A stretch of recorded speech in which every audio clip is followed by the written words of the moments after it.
তা আমাদের ইসলামপন্থীদের বয়ান কই? আমরা চুপ কেন?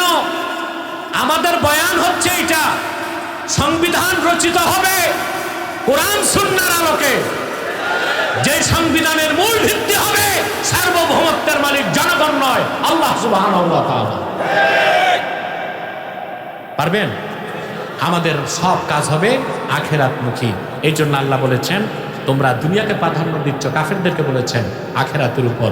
আমরা মুমিনরা আখিরাতকে প্রাধান্য দিব দুনিয়ার উপর। আল্লাহ বলেন ইন্না হাদা লাফি সুহুফিল উলা। আখিরাতের কথা পূর্বের সহিফাগুলোতে এসেছে, বিশেষ করে সুহুফি ইব্রাহিম ওয়া মুসা, ইব্রাহিমের উপর অবতীর্ণ সহিফা এবং মুসার উপর অবতীর্ণ তাওরাত কিতাবেও আখিরাতের কথা এসেছে। আমরা সফলতার জন্য যে কথাগুলো শুনলাম এই কাজগুলো করবো ইনশাআল্লাহ। সাদাকাল্লাহুল আযীম ওয়া সাদাকা রাসূলুন নবিয়ুল কারীম।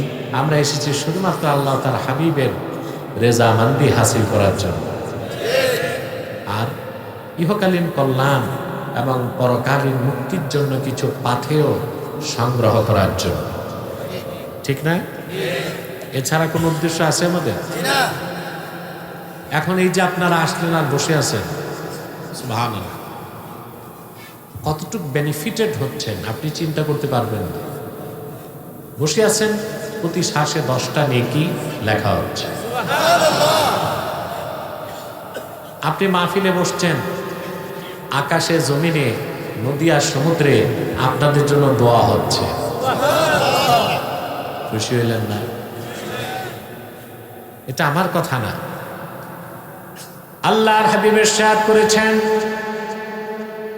আমার উম্মতের মুমিন যখন ইলমি দ্বীন শিখার জন্য ঘর থেকে বের হয়, ওয়ায়াস্তাগফিরু লাহু মান ফিস সামাওয়াতি ওয়াল আরদ, আকাশে জমিনে আল্লাহর যত সৃষ্টি আছে আমার ওই উম্মতের জন্য আল্লাহর কাছে গুনাহ মাফের দোয়া করে।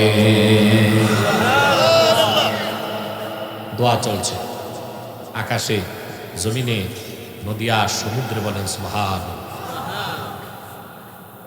নদী আর সমুদ্রের কোটি কোটি মাছ আপনাদের জন্য দোয়া করছে, আল্লাহ তোমার হাবিবের এই উম্মতগুলোকে মাফ করে দাও যারা তোমার কোরআনকে ভালোবেসেছে, বলেন সুবহানাল্লাহ। 2, একটু পর আমরা সম্মিলিত মুনাজাত করব না? কথা বলে না, এককভাবে না সম্মিলিতভাবে? সম্মিলিত মুনাজাতে হাত তোলার সাথে সাথে জিন্দেগীর গুনাহগুলো আল্লাহ মাফ করে দেবে। আল্লাহর হাবিব ইরশাদ করেছেন আমার কোন উম্মত যদি আল্লাহর কাছে দোয়া করে, বাকিরা যদি সম্মিলিতভাবে আমিন আমিন বলে, আমার উম্মতের সম্মিলিত মুনাজাত আল্লাহ তাৎক্ষণিক কবুল করে নেবেন। আমরা যদি মুনাজাতে হাত তুলি আর যদি 2 ফোঁটা চোখের পানি ফেলে আল্লাহর কাছে আত্মসমর্পণ করতে পারি, তওবা হয়ে যাবে। শুধু সগীরা গুনাহ নয়, কবিরা গুনাহ আল্লাহ মাফ করে নিষ্পাপ বানায়া আল্লাহ রাব্বুল আলামিন তার ওলির খাতায় নাম তুলে দিতে পারে। খুশি আছেন? বেজার শুধু শয়তান। বেজার কে? শয়তান বেজার, তার চেলাচামুন্ডারও বেজার। অবশ্য বর্তমানে শয়তানের চেলাচামুন্ডার সংখ্যা একটু কমছে না? কমছে বলেই তো ওয়াজ মাহফিলে আপাতত আর কোনো বাধা দেওয়া হচ্ছে না। এতে বোঝা যায় শয়তানের চামুন্ডাদের সংখ্যা একটু কমছে। এখন শয়তানের একটা চেষ্টাই বাকি আছে, মুনাজাতের আগে উঠানো যায় কিনা। আমরা নেক নিয়ত করে শয়তানের নাপাক গেলে একটা চপেটা ঘাত করব, পারবো? বুঝে শুনে আমরা নিয়ত করছি কিছুক্ষণ পরে আজকের মুনাজাত করে গুনাহ মাফ করে নিষ্পাপ বেহেশতি আল্লাহওয়ালা হয়ে বাড়ি যেতে চায়। কারা কারা হাত তুলে আল্লাহ তাআলাকে দেখা।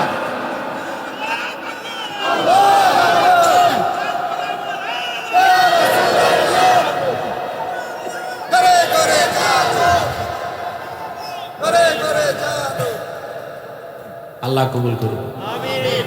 আসুন আলোচনায় প্রবেশ করছি। আমার সঙ্গে আপনারাও পড়বেন, যেন প্রতিটি বাক্যের, প্রতিটি শব্দের, প্রতিটি অক্ষরের নূর আল্লাহ তাআলা আমাদের অন্তরে প্রজ্বলিত করে দেন। আউযু বিল্লাহি মিনাশ শাইতানির রাজীম। বিসমিল্লাহির রাহমানির রাহিম।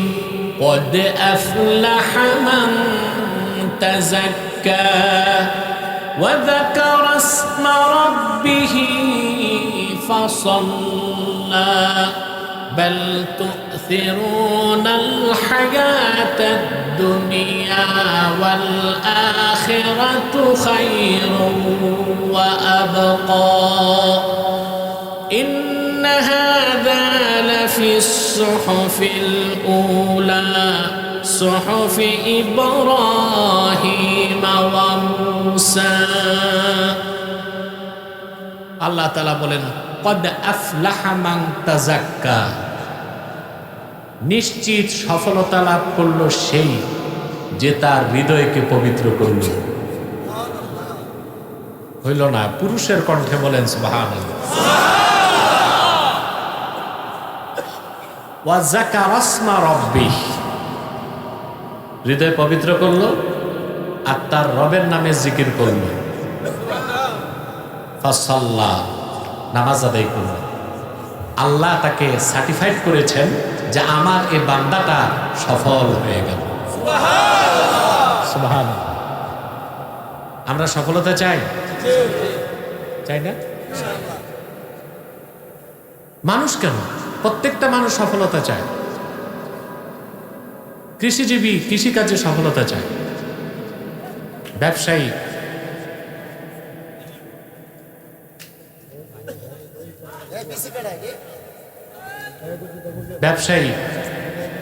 ব্যবসায় সফলতা চায়, রাজনীতিবিদ রাজনীতিতে সফলতা চায়। মানুষ তো মানুষ, ইতর প্রাণীগুলো সফলতা চায়, ঠিক না? একটা বিড়াল গাছে উঠতে পারে না, একবার 10 বার চেষ্টা করে। মান্দার গাছ ছাড়া সব গাছে উঠতে পারে। বাবুই পাখি সুনিপুণ দক্ষতায়, শৈল্পিক ছান্দসিকতায় ঘর বানায়। বাবুই পাখি কি সুন্দর ঘর বানায়। ঝড় তুফানে মানুষের ঘরে চাল উড়ে যায়, বাবুই পাখির ঘরে কিছু হয় না।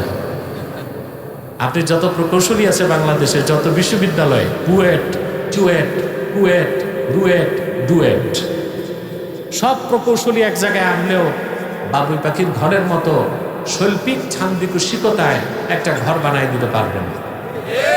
পারবে? এই কাজে সে সফল, এই কাজে সে সফল। একটি মৌমাছির দিকে তাকায় দেখেন, বাহারি রঙের ফুল থেকে মধু সঞ্চয় করে সে মৌচাকের মধ্যে কত সুন্দর মধু জমায় দেয়। দুনিয়ার সব কেমিস্ট, রসায়নবিদকে এক জায়গায় আনলো, ফ্যাক্টরিতে এক ফোঁটা মধু বানায় দিতে পারবে না। ক্ষুদ্র মৌমাছি তার কাজে সফল। তো মানুষের সহজাত প্রবৃত্তি, সৃষ্টিগতভাবেই মানুষের ফিতরাত, সে সফলতা চায়, কি চায়? কিন্তু অধিক সংখ্যক মানুষ জানে না তার সফলতা কোন পথে, সফলতা কোন মতে, ঠিক কিনা? সফলতার পথ আল্লাহ মানুষকে সৃষ্টি করেছেন, সফলতার পথও দেখায় দিয়েছেন, ঠিক না? আল্লাহ রাব্বুল আলামিন বলেন, ইন্না খালাকনাল ইনসানা মিন নুতফাতিন আমশাজ নাবতালিহি ফাজআলনাহু সামিআন বাসীরা ইন্না হাদাইনাহু সাবিলা ইম্মা শাকিরান ওয়া ইম্মা কাফুরা। আল্লাহ রাব্বুল আলামিন বলেন, আমি মানুষকে সৃষ্টি করেছি তার পিতার এবং তার মাতার বীর্যের মিশ্রণ থেকে। মানুষটাকে আমি চক্ষুষ্মান করেছি, দৃষ্টি দিয়েছি, শ্রবণ শক্তি দিয়েছি। ভালো মন্দ চেনার মতো ইন্দ্রিয় অনুভূতি দিয়েছি, জ্ঞান দিয়েছি, প্রজ্ঞা দিয়েছি, আর তার হেদায়েতের পথটা দেখায় দিয়েছি। ইচ্ছে করলে মানুষ আমার দেখানো হেদায়েতের পথ গ্রহণ করে কৃতজ্ঞ বান্দা হতে পারে, আর ইচ্ছে করলে আমার দেখানো পথ বাদ দিয়ে সে না শুকরগুজার বান্দাও হতে পারে। আল্লাহ সৃষ্টি করেছেন আর সফলতার পথও দেখায় দিয়েছেন, বলেন সুবহানাল্লাহ। সূরাতুল আ'লাতে মানুষের সফলতার জন্য আল্লাহ তাআলা 3টা কথা বলেছেন। কয়টি কথা? আল্লাহ রাব্বুল আলামিন বলেন, ক্বাদ আফলাহা মান তাযাক্কা ওয়া যাকারা ইসমা রাব্বিহি ফাসাল্লা। নিশ্চিত সফলতা লাভ করেছে সেই ব্যক্তি যে তার হৃদয়কে পবিত্র করলো, রবের নামে জিকির করলো, আর 5 ওয়াক্ত নামাজ আদায় করলো, বলেন সুবহানাল্লাহ। এখন প্রথম কাজ হচ্ছে হৃদয়কে পবিত্র করা। হৃদয়কে, এখন হৃদয় পবিত্র করার অর্থ কি এটা বুঝতে হবে। আমরা কথায় কথায় বলি তার মনটা ভালো না, মুখে একটা মনে আরেকটা, বলি না? বলি মন খারাপ, কলুষিত মন, কালিমাযুক্ত মন, এগুলো আমরা বলি। কিন্তু প্রকৃতপক্ষে আমরা জানি না হৃদয় কিভাবে পবিত্র হয়, হৃদয় কিভাবে অপবিত্র হয়। এই ক্ষেত্রে আমি বিশ্ববরেণ্য 3 জন মুফাসসিরের বক্তব্য আপনাদেরকে শোনাচ্ছি। এই আয়াতের ব্যাখ্যায় তারা কি বলেছেন শুনতেছেন? মনোযোগ আছে? বিশ্ববরেণ্য মুফাসসির হাফেজ জালালউদ্দিন সুয়ুতী রাহমাতুল্লাহি আলাইহি এই আয়াতের ব্যাখ্যায় লিখেন, ক্বাদ আফলাহা মান তাযাক্কা আয় মান তাহহারা কলবাহু বিল ঈমান। সেই সফলতা লাভ করলো যে ঈমানের নূর দিয়া তার অন্তর পবিত্র করে নিল। এটা হচ্ছে ইমাম সুয়ুতীর ব্যাখ্যা। আরেকটা ব্যাখ্যা দিয়েছেন ইমাম ইবনু কাসির রাহমাতুল্লাহি আলাইহি। নাম শুনছেন না? আল্লামা হাফেজ ইবনু কাসির লেখেন এই আয়াতের ব্যাখ্যায়, ক্বাদ আফলাহা মান তাযাক্কা আয় ক্বাদ আফলাহা মান তাহহারা কলবাহু মিনাশ শিরকি ওয়াল কুফরি ওয়াদ দানাস। সফলতা লাভ করলো সেই ব্যক্তি যে তার হৃদয়কে পবিত্র করলো শিরক থেকে, কুফর থেকে, আর বাতিল আকীদা থেকে। আরেকজন মুফাসসিরের বক্তব্য শুনেন, আল্লামা ইমাম ফখরুদ্দিন রাজি। নাম শুনছেন? এরা হচ্ছে দুনিয়ার বিখ্যাত মুফাসসির। 700 বছর আগে, 800 বছর আগে, 600 বছর আগে কোরআন কারীমের তাফসীর করে গেছেন। প্রত্যেকেই তাফসীর করার ক্ষেত্রে তাদের তাফসীরের মুখাপেক্ষী হতেই হয়। কোরআন শরীফের ক্ষেত্রে মন গড়া বক্তব্য দেবার কোনো সুযোগ নাই।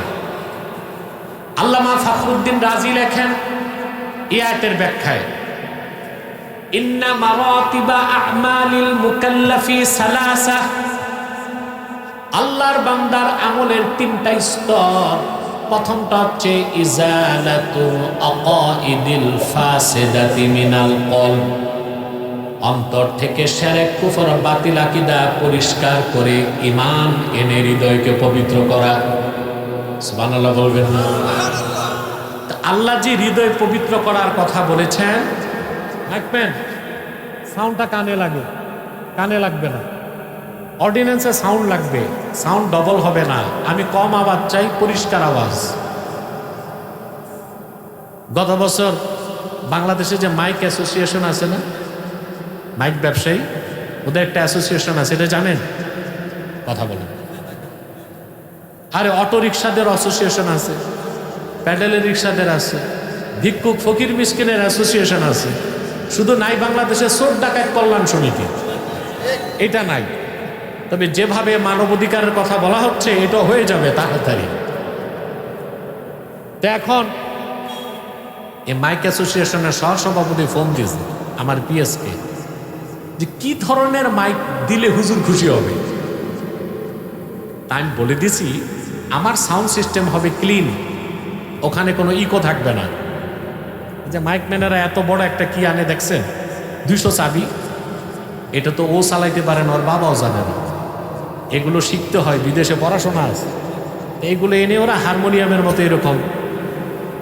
আবার কিছু বক্তা আছে সঙ্গীত গায়, ওদের জন্য আবার ইকো লাগে, তো সাউন্ডের অবস্থা 12টা বেজে যায়। আমি বলেছি আমি কম আওয়াজ চাই, ক্লিন আওয়াজ চাই, এটাই আমার কথা, বুঝতে পারছো? কানে না লাগে, সাউন্ডটা ক্লিন হবে, ছেড়ে দিবে, ধরে রাখবে না। সম্মানিত শুধু শুনতেছেন, কয়জন মুফাসসিরের কথা শোনালেন? সুয়ুতি, ইবনে কাসির, ফখরুদ্দীন, তাদের প্রত্যেকেই একই ব্যাখ্যা করেছেন। হৃদয় তখনই পবিত্র হবে হৃদয়ে যখন ঈমান আসবে, ঈমান আসলেই হৃদয় পাক। আর কুফর শিরক থাকলে হৃদয় না পাক। হৃদয় পাক ব্যক্তি পাক, হৃদয় না পাক ব্যক্তি না পাক। হৃদয় পবিত্র ব্যক্তি পবিত্র, হৃদয় অপবিত্র ব্যক্তি অপবিত্র। মানুষের দেহের মধ্যে সবচেয়ে দামি অংশ হচ্ছে হৃৎপিণ্ড। এটা ঠিক, মানুষ ঠিক, ঠিক না? আল্লাহর হাবিব ইরশাদ করেছেন, আলা ওয়া ইন্না ফিল জাসাদি মুদগাহ ইদা সালাহাত সালাহাল জাসাদু কুল্লুহু ওয়া ইদা ফাসাদাত ফাসাদাল জাসাদু কুল্লুহু আলা ওয়া হিয়াল কলব। আল্লাহর হাবিব বলেছেন, সাহাবায়ে কেরাম সাবধান জেনে রেখো, মানুষের দেহের মধ্যে একটি গোশতের টুকরা আছে, ওটা যখন ভালো হয়ে যায় পুরা মানুষটা ভালো হয়ে যায়, সেই গোশতের টুকরা যখন বরবাদ হয়ে যায় মানুষটাও বরবাদ হয়ে যায়। সাবধান জেনে রেখো, ওই গোশতের টুকরার নাম হচ্ছে কলব। রাজনীতি যে, ইসলামী রাজনীতি যে বিশ্বাস করবে না তাকে মুসলমান বলার সুযোগ নাই। সমস্ত ইমাম একমত, সিয়াসাতুল ইসলামিয়া জুজউল ইসলাম আল্লাযী লা ইয়াতাজাজ্জাউ। ইসলামী রাজনীতি ইসলামের অংশ, ইসলাম থেকে ইসলামী রাজনীতিকে আলাদা করার সুযোগ নাই। অথচ আমাদের দেশে একদল বুদ্ধিজীবী আছে যারা ইসলামী রাজনীতির কথা বললেই বলে এটা তো পলিটিক্যাল ইসলাম, বলে না? জিহাদের কথা বললে বলে এটা তো রেডিক্যাল ইসলাম। আর মসজিদে আর খানকায় বসে তসবিহ জপলে বলে এইটা ঠিক, এটা সুফিবাদী ইসলাম, ঠিক না? ইসলামকে ভাগ করা যায় না। ইসলামী রাজনীতি পরিপূর্ণ ইসলাম নয়, পরিপূর্ণ ইসলামের অংশ। জিহাদ ফি সাবিলিল্লাহ পরিপূর্ণ ইসলাম নয়, পরিপূর্ণ ইসলামের অংশ। তরিকত, তাসাউফ, ইলমে মারিফাত পরিপূর্ণ ইসলাম নয়, পরিপূর্ণ ইসলামের অংশ। তাহলে প্রতিটা মুসলমান কোরআন সুন্নাহর রাজনীতি বিশ্বাস করবে, সবাইকে বিশ্বাস করা ফরজ, আর কেউ কেউ করবে সেটা ফরজে কিফায়া, ঠিক না? এখন যারা কোরআন হাদিসের রাজনীতি বিশ্বাস করি আমরা, আর যারা সকল পলিটিশিয়ান প্রচলিত রাজনীতি করে, ওদের ক্ষেত্রে মৌলিক পার্থক্য হচ্ছে আমরা বিশ্বাস করি যে আমাদের রাজনীতি হবে আখিরাতমুখী, ঠিক না? আমরা বিশ্বাস করি সার্বভৌমত্বের মালিক আল্লাহ। আর যারা প্রচলিত রাজনীতি করে তাদের বিশ্বাস যে না, তারা সেকুলারিস্ট। সেকুলারিস্ট মানে ইহজাগতিক, অর্থাৎ রাজনীতির শুরু শেষ উদ্দেশ্যই হলো দুনিয়া। এরা হচ্ছে সেকুলারিস্ট, এরা হচ্ছে ইহজাগতিক। এদের বিশ্বাস হচ্ছে সার্বভৌমত্বের মালিক জনগণ। এটা একটা শিরকি আকীদা। সার্বভৌমত্বের মালিক কে? জনগণ সার্বভৌমত্বের মালিক।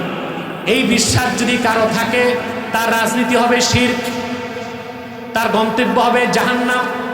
অপরদিকে কারো যদি বিশ্বাস হয় ইনিল হুকমু ইল্লা লিল্লাহ, সার্বভৌমত্বের মালিক আমার আল্লাহ, আর তার রাজনীতি যদি হয় সুন্নত তরিকায়, তার রাজনীতিটা ইবাদত হয়ে যাবে, তার রাজনীতির কারণে সে জান্নাতে যাবে। এখন কোনটা করবেন, ইসলামের রাজনীতি নাকি এই বর্তমান রাজনীতি? যদি আপনি এখন বলা হচ্ছে রিকনস্ট্রাকশন অফ কনস্টিটিউশন, সংবিধান চেঞ্জ করা হবে, বলতেছে না? আপনারাও চান সংবিধান পরিবর্তন হোক? আরে বাবা, আপনারা তো বলতেছেন না, আপনাদের বয়ান কই? প্রত্যেক দল তো বয়ান দিছে, কি দিছে? প্রত্যেক দলের একটা বয়ান হয়ে গেছে। তা আমাদের ইসলামপন্থীদের বয়ান কই? আমরা চুপ কেন? আমাদের বয়ান হচ্ছে এটা, সংবিধান রচিত হবে কোরআন সুন্নাহর আলোকে, যে সংবিধানের মূল ভিত্তি হবে সার্বভৌমত্বের মালিক জনগণ নয় আল্লাহ সুবহানাহু ওয়া তাআলা। পারবেন? আমাদের সব কাজ হবে আখিরাতমুখী। এই জন্য আল্লাহ বলেছেন তোমরা দুনিয়াকে প্রাধান্য দিচ্ছ, কাফেরদেরকে বলেছেন আখিরাতের উপর। আমরা মুমিনরা আখিরাতকে প্রাধান্য দিব দুনিয়ার উপর। আল্লাহ বলেন ইন্না হাদা লাফি সুহুফিল উলা। আখিরাতের কথা পূর্বের সহিফাগুলোতে এসেছে, বিশেষ করে সুহুফি ইব্রাহিম ওয়া মুসা, ইব্রাহিমের উপর অবতীর্ণ সহিফা এবং মুসার উপর অবতীর্ণ তাওরাত কিতাবেও আখিরাতের কথা এসেছে। আমরা সফলতার জন্য যে কথাগুলো শুনলাম এই কাজগুলো করবো ইনশাআল্লাহ। সাদাকাল্লাহুল আযীম ওয়া সাদাকা রাসূলুহুন নবিয়্যুল কারীম।